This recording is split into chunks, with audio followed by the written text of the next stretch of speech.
Constitution में इनको भरोसा होता है और इलेक्शन कमीशन पर भरोसा रहता है।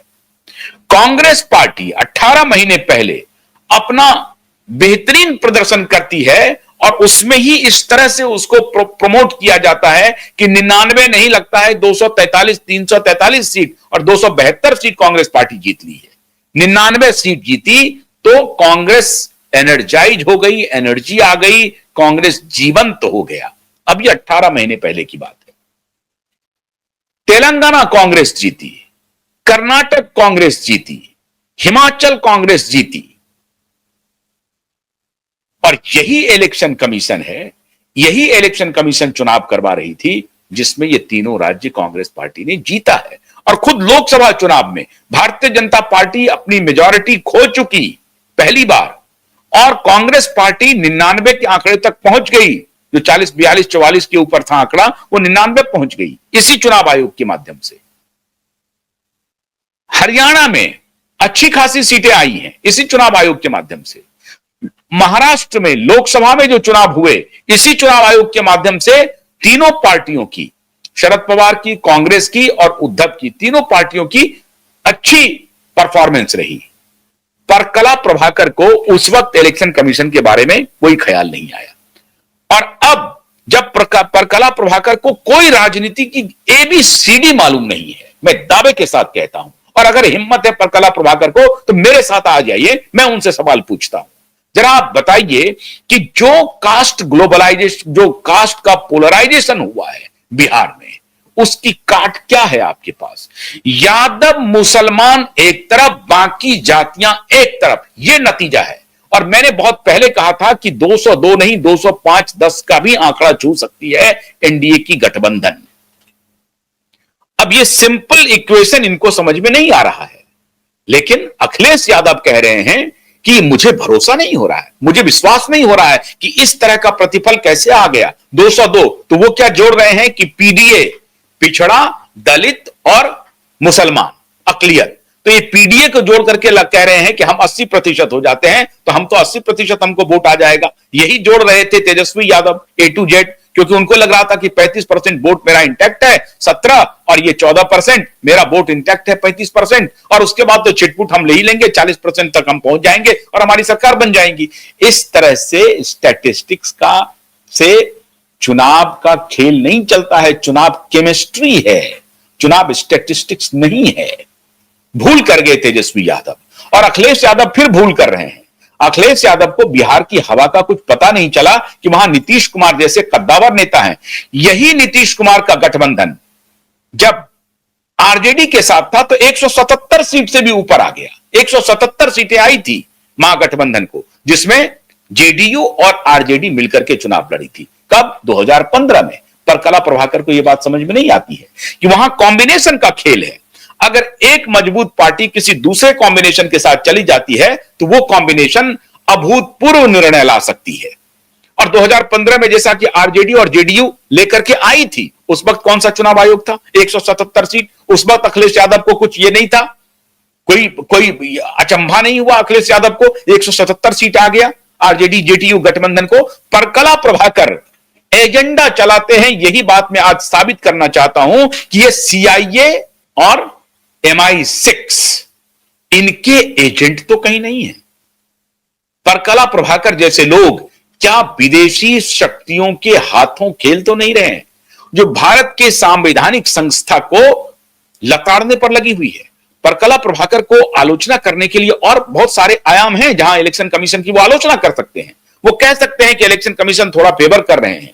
इलेक्शन कमीशन पर वो सवाल उठा सकते हैं कि साहब आपने कोड ऑफ कंडक्ट का, मॉडल कोड ऑफ कंडक्ट का ये किया, हनन किया। सरकार 10-10 हजार रुपए ट्रांसफर कर रही थी इलेक्शन के 1-2 दिन पहले, ये गलत है, ये नहीं होना चाहिए था। इस पर आलोचना होनी चाहिए, इस पर आलोचना होनी चाहिए।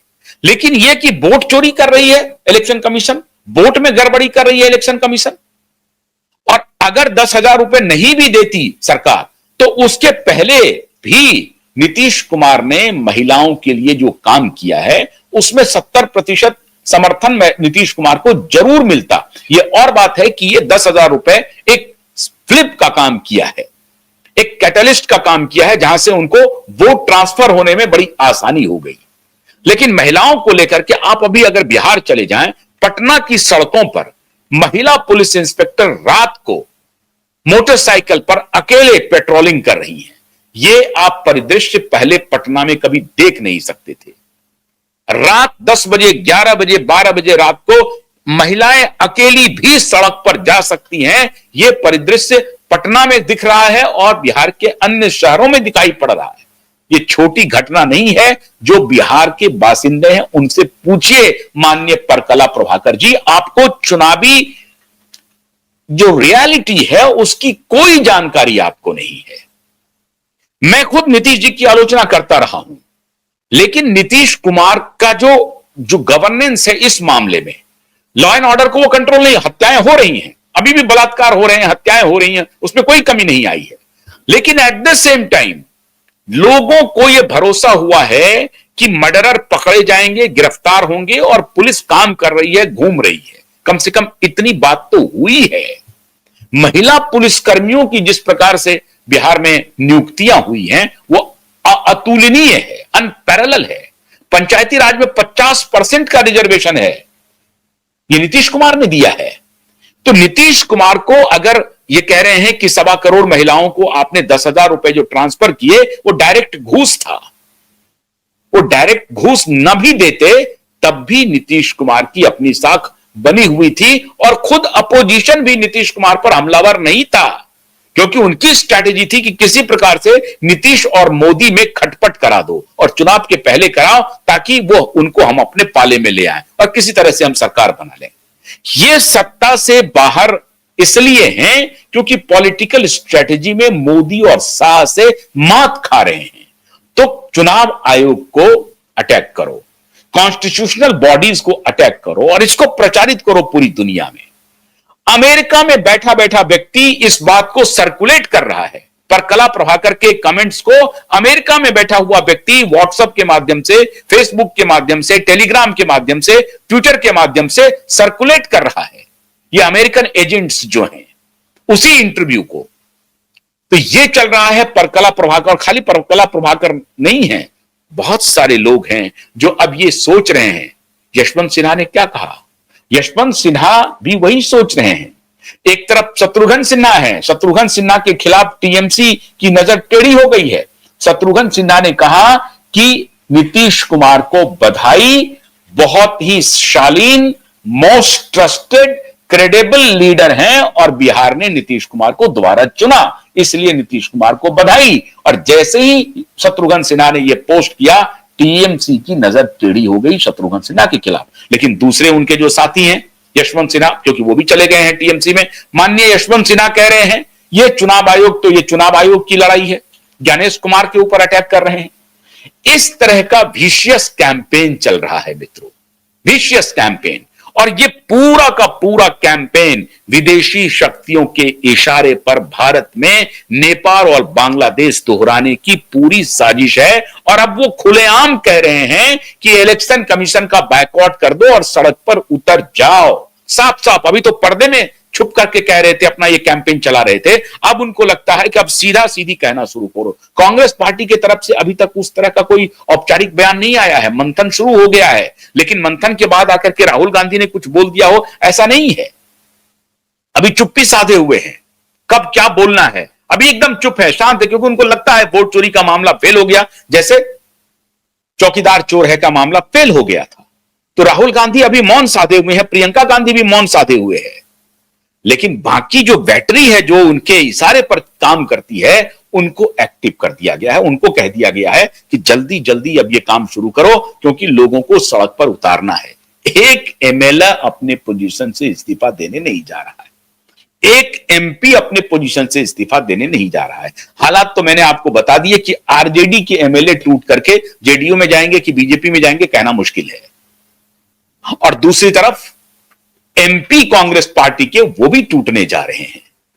तो पहले तो अपने घर को बचाएं, इस्तीफा देना तो छोड़ दीजिए। तो ये है माननीय परकला प्रभाकर, कोई रियलिटी से कुछ नहीं, वो ख्वाब में जी रहे हैं। कि सारे एमपी देश के और सारे एमएलए अपोजिशन पार्टी के जो हैं वो इस्तीफा दे देंगे और चुनाव आयोग के खिलाफ सड़क पर उतर जाएंगे। अरे ये स्वार्थी पॉलिटिकल पार्टियां एमएलए बनने के लिए, एमपी बनने के लिए जो सब कुछ दांव पर लगा देती हो, उसमें से मैं दावे के साथ कहता हूं एक एमएलए और एक एमपी को निकाल करके लाइए जो इस आधार पर इस्तीफा दे दे कि मुझे इस चुनाव आयोग की संस्था में कोई भरोसा नहीं है। अगर वो ऐसा करेगा तो उसके लिए भी वो बहुत मोटा पैसा लेगा, वो ध्यान रख लीजिए। वो भी कोई एजेंसी उनको पैसा देगी, उनको कंपनसेट करेगी कि 5 साल में जो तुम्हारी कमाई होनी है ना, उसके लिए हम तुमको ये पैसा दे देते हैं, इस्तीफा दे दो। अगर वो इस्तीफा देते हैं तो पक्की मान करके चलिएगा कि कोई बैकडोर से कोई ऐसी शक्ति है जो उसे पैसे से मालामाल कर रही है और कह रही है कि हम तुमको पैसा देते हैं, इस्तीफा दो, सड़क पर उतरो, नजीर पेश करो। बिना इसके कोई नजीर पेश होने वाला नहीं है। पर कला प्रभाकर की जो ये बातें हैं ये हवा में ही रह जाएंगी। ये जो उनका ड्रीम है कि सब लोग इस्तीफा देकर के इलेक्शन कमीशन के खिलाफ आ जाओ और मोदी के खिलाफ बलबा शुरू करो। डंडे पड़ने वाले हैं, डंडे। अगर इस देश में कानून व्यवस्था की हालात पैदा करने की कोशिश हुई तो सरकार के डंडे पड़ेंगे। क्यों? क्योंकि सरकार से राजनीति के मैदान में, चुनाव के मैदान में तो ये उनसे लड़ नहीं पा रहे हैं, उनसे जीत नहीं पा रहे हैं, ना नैरेटिव सेट कर पा रहे हैं। तो अब डायरेक्ट लड़ाई करो। ये डायरेक्ट एक्शन वाले हैं, ये जिन्ना के ये सिपह सालार बने हैं कि डायरेक्ट एक्शन कर दो सरकार के खिलाफ, सड़क पर उतर जाओ। लेकिन पर कला प्रभाकर इंटरव्यू देकर के भाग जाएगा, उसके बाद कुछ नहीं बोलेगा पर कला प्रभाकर। तो अपनी पत्नी को भी ये एक प्रकार से शर्मसार कर रहे हैं। खैर, अब उनसे, निर्मला सीतारमण से अब इनका कोई लेना देना नहीं है, कोई संबंध नहीं है, कोई रिश्ता नहीं है। तो ये अपना सपना देख रहे हैं। और एक जो बैटरी है, मैंने आपको बताया ना, अभी बहुत सारे लोग अमेरिका से लौट करके आए हैं घूम करके। किनके पैसे पर गए थे, कैसे गए थे, ये जांच होनी चाहिए। किसने बुलाया था, क्यों गए थे, घूम करके आए हैं ये विदेश से। जैसे एक मोहतरमा गई थी, वैसे कुछ और लोग गए हैं। मैंने आपको इसके बारे में जानकारी दी है कि वहीं पर ये सारी योजनाएं बनी हैं। अब उस योजनाओं को सीधा सीधा कहा जा रहा है कि बस अब सड़क पर उतर जाओ। योजनाएं वही बनी है बांग्लादेश और नेपाल बनाने की। क्यों? क्योंकि चुनावी मैदान में अब इनके पास न चरित्र है, न चेहरा है, न नीति है। ये मोदी को चुनौती नहीं दे पा रहे हैं। तो बस एक ही तरीका बचा है, नेपाल और बांग्लादेश बनाने के लिए। खबरदार, भारत में अगर ऐसा कुछ करने की कोशिश हुई तो इतने डंडे पड़ेंगे जो पुश्तें याद रखेंगी। देख करके देख लीजिए, आजमा लीजिए। अमेरिका में प्लानिंग करने से कुछ नहीं होगा, कुछ भी नहीं होगा। बहुत बहुत शुक्रिया, नमस्कार।